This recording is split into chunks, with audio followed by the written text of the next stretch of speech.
Tak berani dia nak tengok muka si tua tu. Misi hanya minta IC nak rekodkan pesakit. Lepas tu nak call doktor. Tapi lain pula yang orang tua tu bagi. Perlahan-lahan orang tua tu pegang kepala dia, tanggalkan, tak, dan letak atas meja.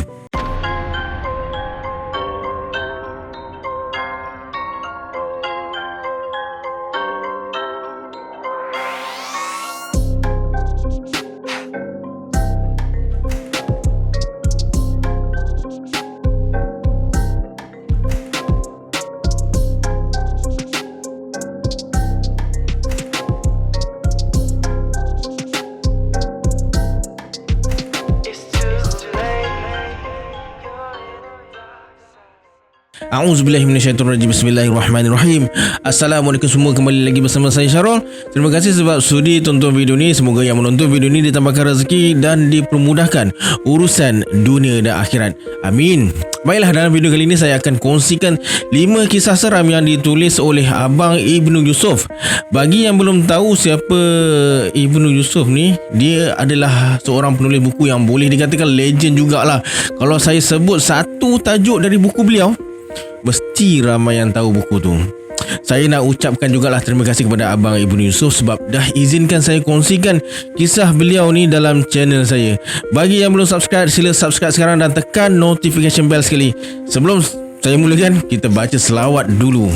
Sallallahu Rabbuna ala nuril mubin Ahmad al-Mustafa Sayyidil Mursalin. Sallallahu Rabbuna ala nuril mubin Ahmad al-Mustafa Sayyidil Mursalin. Sallallahu Rabbuna ala nuril mubin Ahmad al-Mustafa Sayyidil Mursalin. Tanpa membuang masa lagi, jom let's jump to Rabak Serah.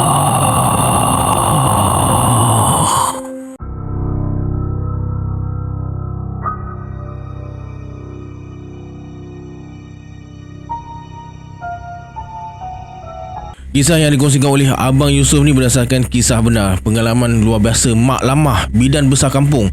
Tapi sebelum kisah Mak Lamah ni, ada kisah Tok Lijah, bidan besar juga tapi duduk dekat kampung lain. Dan kisah Tok Lijah ni jadi zaman sebelum kisah Mak Lamah. Abang Yusuf sendiri sempat kenal Mak Lamah, tapi masa tu dia dah uzur, masih boleh duduk tapi dah tak boleh bercakap, cuma bagi isyarat dengan tangan macam orang bisu tu. Kisah Hardipah ni, kisah Mak Lamah. Kisah Hardipah ni diceritakan oleh Mak Ma kepada Abang Yusuf juga. Kisah Tok Lijah diceritakan oleh kawan Abang Yusuf, Harun, yang merupakan cicit Tok Lijah. Dulu sebelum tanah Melayu merdeka, bidan memang penting dalam hal bersalin ni. Bidan kampung berbeza dengan bidan klinik. Kalau digelar bidan besar, ini dah kira otai. Banyak dah pengalaman sepanjang jadi bidan dekat kampung sendiri dan kampung-kampung sekitar. Bukan jadi bidan manusia je, tapi ada yang diundang untuk jadi bidan di alam sebelah. Ini cerita tentang Tok Lijah. Tok Lijah tengah hayun buaian cucunya, Semik, yang baru berusia 6 bulan. Rumah kampung dulu-dulu, tali buaian diikat pada alang-alang rumah. Tali itu panjang, hujung sebelah bawah diikatkan pada kayu keras. Pada kayu inilah disangkutkan kain sarung tempat bayi dibaringkan. Kadang-kadang dibubuh bantal alas kepala, kadang-kadang tak diletak bantal pun. Bila bayi menangis atau belum tidur, buaian ni boleh dihenjut macam jongkang-jongkit, tapi sikit je pergerakannya. Selalunya bila bayi dah tidur, buaian akan dihayun. Hayunan tu akan menyebabkan buaian tu bergerak ke depan dan ke belakang macam pendulum. Jadi ibu atau nenek bayi tu boleh buat kerja lain. Sesekali akan ke buaian untuk hayun balik. Kalau dibiarkan berhenti, bayi mungkin akan tersedar dan menangis. Semik tinggal dengan Tok Lijah malam tu. Etun, ibu Semik, pergi tolong saudara sekampung buat kerja kahwin. Dari petang tadi, Etun tolong Mak Teh siapkan pelamin, meracik daun pandan untuk bunga rampai dan segala macam kerja lagi. Sahak, suami Etun pula, tolong Mansur masak dekat balai belakang. Pukul 9.30 malam, masa Tok Lijah tengah hayun buaian Semik, terdengar suara perempuan separuh umur dekat laman rumah bagi salam. Assalamualaikum. Waalaikumsalam. Siapa tu? Marilah naik. Tok Lijah buka pintu. Perempuan separuh umur kelihatan semakin mendekat. Naik tangga dan tersenyum pandang Tok Lijah. Biasalah sebagai bidan, Tok Lijah ni nampak apa yang orang lain tak nampak, kenal apa yang orang lain tak kenal. Tapi dia buat tak tahu je. Perempuan tu pakai baju serba putih, tudung pun putih. Tok Lijah bertanya, "Awak siapa? Tak pernah nampak dekat kampung ni?" Menurut perempuan separuh umur tu, nama dia Melu, dari kampung sebelah. Tok Lijah tak tanya pun kampung sebelah yang mana satu. Perempuan tu datang sebab anak saudara dia, Kenanga, bunting sulung. Yang jadi masalahnya, bidan kampung mereka tak ada. Tok Lijah tak tanya siapa nama bidan tu. Kalau sebut nama, dia mungkin kenal dan akan tahu dari mana kampung perempuan tu datang. Dah 3 hari anak saudara dia sakit nak beranak. Tok Lijah tak kata apa-apa. Dia mengangguk. Itu dah memang kerja dia. Bukan pasal upah, tapi pasal tolong orang yang ditimpa kesusahan tengah sakit. Dia nak bantu selamatkan 2 nyawa, ibu dan anak, selagi diizinkan oleh Allah. Tok Lijah bangun, masuk ke dalam bilik, capai selendang yang juga dijadikan tudungnya. Kemudian keluar semula menghampiri buayan. Dia perhatikan cucunya Semik masih lagi tidur lena. Dia pun hayungkan buayan tu. Pelik juga, takkanlah dia nak tinggalkan Semik seorang-seorang malam-malam buta macam ni. Cucu saya ni tinggal seorang, saya tak boleh lama-lama. Mau kita pergi sekarang?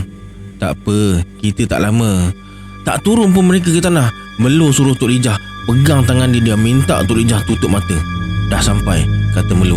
Dia suruh Tok Lijah buka mata. Tok Lijah tak banyak soal. Dia dah tahu dia masuk ke alam lain. Dipendekkan cerita, Tok Lijah pun jalankan tugas dia sebagai bidan yang terpercaya. Tak ada bezanya. Macam biasa je. Semua proses tu makan masa sekitar 3 jam. Lepas siap bedong bayi dan berpesan apa yang patut, sampailah masanya Tok Lijah balik ke rumah. Dia pun pegang tangan Melu. Sampai je dekat rumah, buayan Semik masih berhayun lagi. Macam baru je Tok Lijah hayun.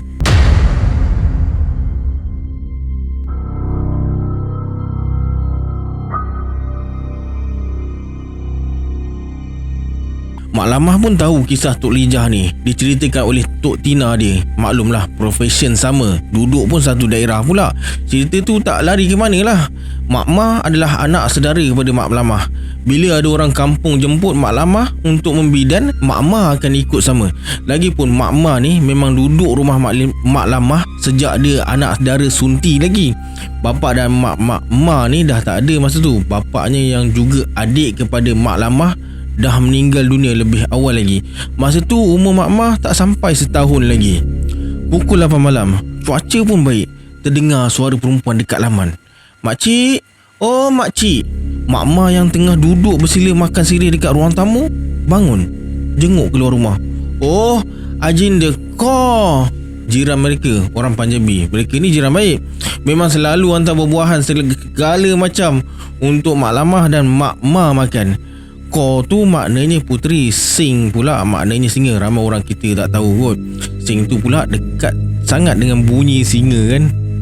Ajinda bersuara, "Saya minta maaf lah, susahkan Mak Ma dan Mak Lamah pula malam-malam ni." Tak apa. Tak susah pun. Lagipun kita kan jiran. Tolong-menolong dah jadi amalan kita. Ada hajat apa? Kelihatan Mak Lamah masih bertelekung menjenguk ke ruang tamu. Dia memang biasa berwirid panjang lepas solat maghrib. Ajinda mendekati Mak Lamah dan bersalam. Kemudian dia bersalam dengan Mak Ma. Ajinda mula bercerita. Adik dia Haripa nak bersalin, tapi pelik je sakit dia tu. Tak tahu nak cakap apa. Kandungan dalam perut dia tu, dia punya gerak lain macam. Kadang-kadang ada bunyi. Gerum pula bila dengar. Bidan Jazbeh dah tak sanggup dah. 3 hari dah dia cuba membidan. Macam-macam gangguan yang dia tempuh. Haripa pula dah lemah sangat badan dia. Jazbeh cakap cubalah minta tolong Mak Lamah pula bidankan. Dia risau kalau tak buat macam tu, Haripa mungkin akan mati. Berlinang air mata Ajinda tersekat-sekat bila bercakap. Mak Lamah tak tunggu. Dia buka telekung, capai selendang dia, terus menapak ke rumah Haripa yang letaknya hanya sebelah rumah Ajinda. Mak Mah pun ikut dari belakang lepas tutup pintu rumah. Terus Ajinda tunjukkan bilik Haripa terbaring. Jazbeh masih ada dekat situ. Muka Jazbeh nampak cemas, berubah gembira bila nampak Mak Lamah datang. "Buatlah apa yang patut kak," kata Jazbeh. Mak Lamah angguk. Kemudian dia macam baca sesuatu. Mukanya tunduk. Lepas tu Perlahan-lahan dia mendekati Hadipah. Mata Hadipah tertutup rapat. Mukanya pucat, nafasnya perlahan sangat. Bawah punggung Hadipah dah bertakung darah. Tanpa bercakap sepatah pun, Mak Lamah letakkan tangan dia ke perut Hadipah. Tiba-tiba kandungan dalam perut tu bergerak macam mengamuk, berombak-ombak. Perut Hadipah memang jelas dapat dilihat oleh Mak Ma yang duduk dekat sebelah Mak Lamah. Kerak, kerak. Tiba-tiba terdengar bunyi tu dari arah perut Hadipah. Bukan biasa-biasa ni, bisik Mak Lamah kepada Mak Ma. Jasbih hanya perhati je. Mulut Mak Lamah terkumak kamit membaca sesuatu. Tangannya mengurut perut Hadipah ke arah peranakan perlahan-lahan tapi mantap bertenaga. Kerak, kerak. Lepas tolak perut Hadipah beberapa kali, masih tak ada respon. Hanya gerakan kandungan tu kadang-kadang macam mengelupur. Ganas gerakannya. Mak Lamah yakin kandungan tu tak akan lahir ikut cara biasa. Kemudian Mak Lamah duduk bersila. Tangannya pun macam buka jurus. Lepas tu dia bangun. Dengan pantas dia terajang ke arah perut Mak Hadipah. Tak kena pun perut tu. Ini terajang batin. Tapi Jasbir terkejut bila tengok Mak Lamah terajang tu. Tiba-tiba muncul satu makhluk yang menggerunkan keluar dari celah peha Hadipah. Matanya merah, tangannya macam bersedia nak menerkam dan mencakar. Badannya kehitam-hitaman. Dia merenung tepat ke arah Mak Lamah. Tiba-tiba Mak Lamah bersuara, "Kamu jangan kacau kami semua. Kalau kamu degil, aku akan musnahkan kamu dengan izin Allah." Memang terdengar makhluk tu mendengus dan mulutnya dingangakan lebih besar lagi, tapi matanya nampak macam cemas. "Aku akan buang kamu ke hutan. Kamu jangan datang-datang lagi ke sini." Kemudian Mak Lamah pusingkan badannya sedikit ke kanan. Kedua-dua tangannya bergerak perlahan. Gerakan tu menyentak macam mengunci sesuatu. Sap! Peha kanannya diangkat dengan pantas. Mak Lamah menetapkan tangan kanannya sambil kaki kanannya macam menghentak juga ke kiri. Krak! Kelihatan makhluk tu jatuh terlentang. Jeritan yang terakhir tu kuat bunyi tapi ia semakin menjauh. Makhluk tu hilang dari pandangan Jasbir, Ajinda dan Mak Ma. Mak Lamah membaca sesuatu. Gerakan tangannya berlega macam memagar kawasan rumah Hadipah. Mak Ma perhati Hadipah yang mula buka mata tapi masih kelihatan lemah. Kemudian Mak Lamah pegang segelas air, lantas ditinggikan sedikit bantal belakang kepala Hadipah tu supaya senang Hadipah ni minum air tu. Nampak puas Jasbir dan Ajinda. Tak sia-sia mereka jemput Mak Lamah untuk membantu.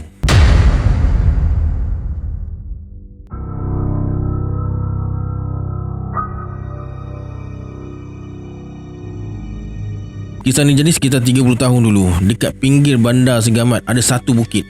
Biasalah kan, zaman dulu Mak Saleh suka buat bangunan atas bukit dan duduk dekat situ. Mungkin sebab sejuk dan berangin kot. Seberang jalan besar ada tokong Cina yang agak besar. Lepas tu depannya dalam jarak 40 meter ada kuil Hindu pula. Kalau lalu ikut jalan tu malam-malam memang seram. Dekat kaki bukit tu ada sederet kedai yang baru buka. Masa buka bangunan ni pun kabarnya ada macam-macam cerita. Ada restoran dekat hujung sebelah bawah. Mula buka tu bukan main terang benderang lampunya, tapi kejap je buka. Lepas minggu dua terus tutup. Tak tahan. Banyak gangguan makhluk halus katanya. Belakang bangunan kedai tu dulu ada pokok rabung. Kabarnya ada kubur lama dekat situ. Siapa punya tak tahulah. Tempat keras tu memang menyeramkan. Dekat atas bukit tu pula ada batu besar tempat Cik Ponti bersidai dan menggilai. Tapi bukan tiap-tiap malam lah. Nasib lah kalau jumpa. Dekat bangunan baru tu adalah satu klinik doktor Melayu. Baru buka 24 jam pula. Semangat nak tolong orang sakit kot. Tapi dalaman klinik tu belum siap sepenuhnya. Dah mula operasi. Sampailah pada satu malam, jam lebih kurang pukul 1.45 pagi. Misi dah menguap sambil tengok jam. Sunyi semacam pula malam ni. Selang 5 minit lepas tu dia menguap lagi. Tiba-tiba bunyi orang berjalan perlahan. Memang perlahan langkahnya. Misi jenguklah keluar berhati ke pintu masuk bahagian kiri. Muncul satu lembaga yang krepot sangat. Makin jelas rupanya bila kena cahaya lampu kalimatang dalam klinik tu. Sunyi sangat masa tu. Hanya terdengar 3 bunyi. Bunyi kaki orang tua tu rupanya dia berjalan macam menyerit-nyerit kakinya. Set, set. Bunyi suara orang tua tu dalam. Karau pula tu, gigil-gigil. Oh. bunyi kipas angin yang letaknya di sebelah kanan Misi. Lelaki tua kerepot tu pandang ke arah Misi dengan pandangan yang tajam sambil menuju ke arah Misi yang tengah duduk menghadap kaunter sementara klinik tu. Meja tulis je, kaunter belum siap betul. Meremang bulu tengkuk Misi bila tengok wajah si tua tu. Congkong matanya, mulutnya tenganga je, macam ada air pekat berjuraian dari rahang atas ke rahang bawah. Dalam hati, sakit apa pula lah dia ni. Seram pula aku tengoknya. Si tua ni entah datang dari mana, tak ada pula bunyi motor ke kereta ke dekat depan klinik. Jalan besar dekat luar sana pun sunyi betul masa tu. Doktor pula baru setengah jam balik rumah. Dia dah pesan kalau ada pesakit datang, call je. Berani jugalah Misi ni tinggal sorang-sorang kat situ. Mungkin sebab selang 2 kedai ada Pak Gad. Entah tidur, entah jaga Pak Gad tu. Tapi setahu Misi, Pak Gad tu memang ada dekat situ setiap malam. Misi tu bertanya, "Pakcik sakit apa? Boleh kami bantu?" "Pakcik sakit kepala." Oh, tak berani dia nak tengok muka si tua tu. Misi hanya minta IC nak rekodkan pesakit. Lepas tu nak call doktor. Tapi lain pula yang orang tua tu bagi. Perlahan-lahan orang tua tu pegang kepala dia, tanggalkan, tak, dan letak atas meja. Ya Allah! Misi terus pensan. Pak Gad yang jaga selang 2 kedai dari klinik tu dengar jeritan dari Misi. Dengan segera Pak Gad berlari sambil pegang cotah. Bila sampai dekat klinik, terkejut dia tengok Misi terbongkang kaku atas lantai. Pak Gad terus telefon doktor. "Hello doktor, tolong datang cepat. Misi ni entah kena sakit apa entah." Kawasan tu jadi gempar. Kisah ni pun jadi viral dengan segala macam versi bergantung pada penceritanya. Esoknya penyewa-penyewa Muslim dekat situ pakat-pakat buat majlis bacaan Yasin dan tahlil.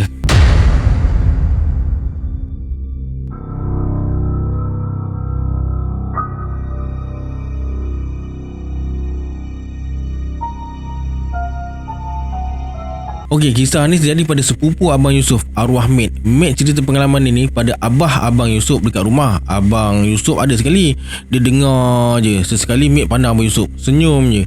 Dia tahu Abang Yusuf ni tengah pasang telinga.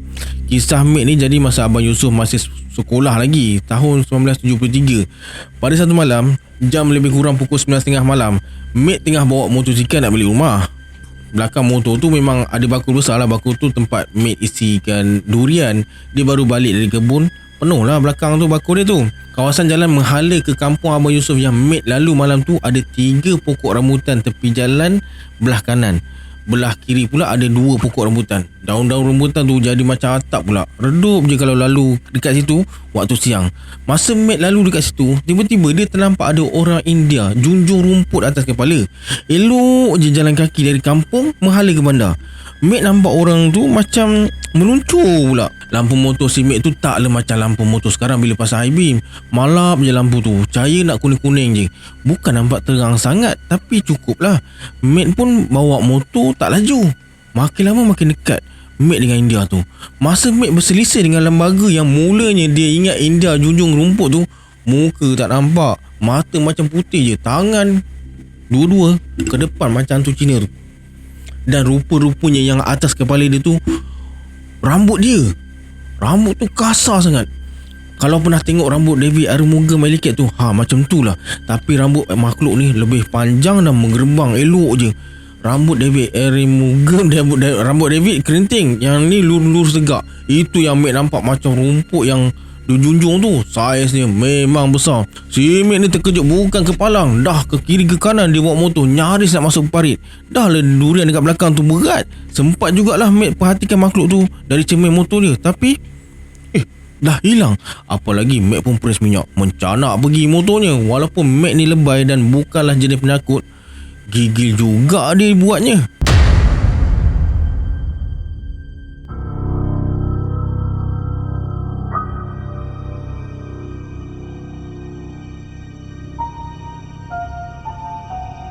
Okey, ini pula kisah Abang Yusuf sendiri. Tahun 2000, Abang Yusuf masuk ke Fekra tebing tinggi waktu maghrib lepas solat dekat rumah. Dekat Fekra ada kursus. Abang Yusuf jadi facilitator. Malam tu ada kelas. Mula pukul 8.30 malam lepas makan malam.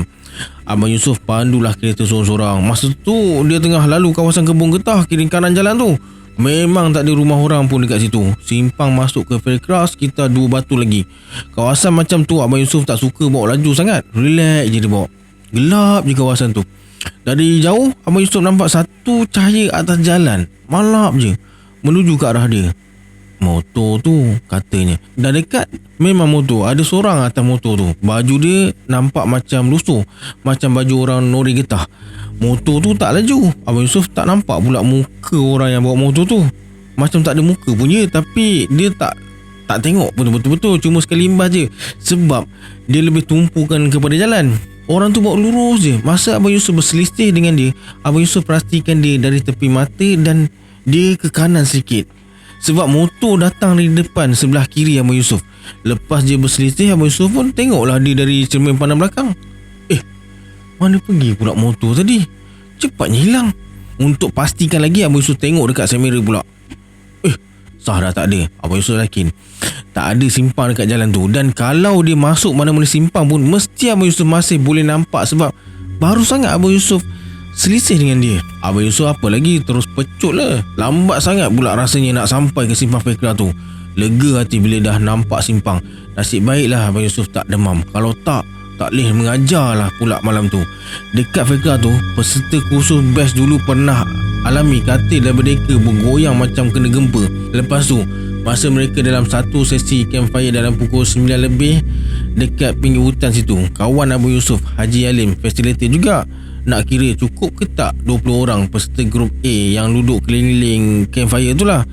Ada 2 orang versi masa tu, Haji Halim dan Haji Yusuf. Masa sebelum campfire memang grup A ada 20 orang peserta, tapi masa kira tu ada 21 orang. Buaslah 2 orang facilitator tu kira balik 21 orang, tapi mereka je tahu. Peserta tak perasan pun. Lepas tu Haji Alim suruh semua peserta grup A bangun dan balik ke dewan kuliah.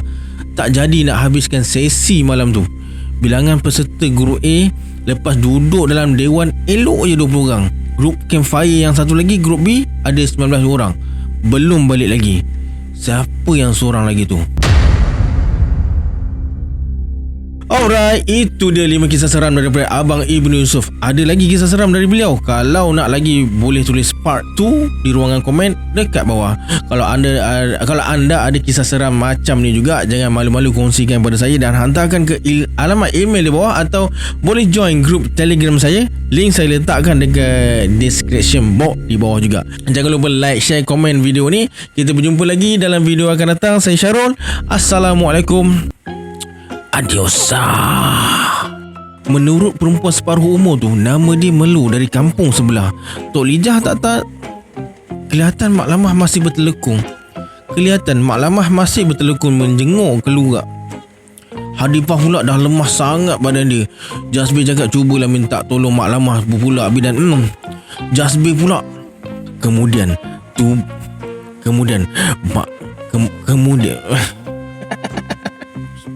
Simek terkejut bukan kepalang. Dah ke kiri ke kanan motor dia, nyaris nak masuk parit. Dah lah durian berat ya.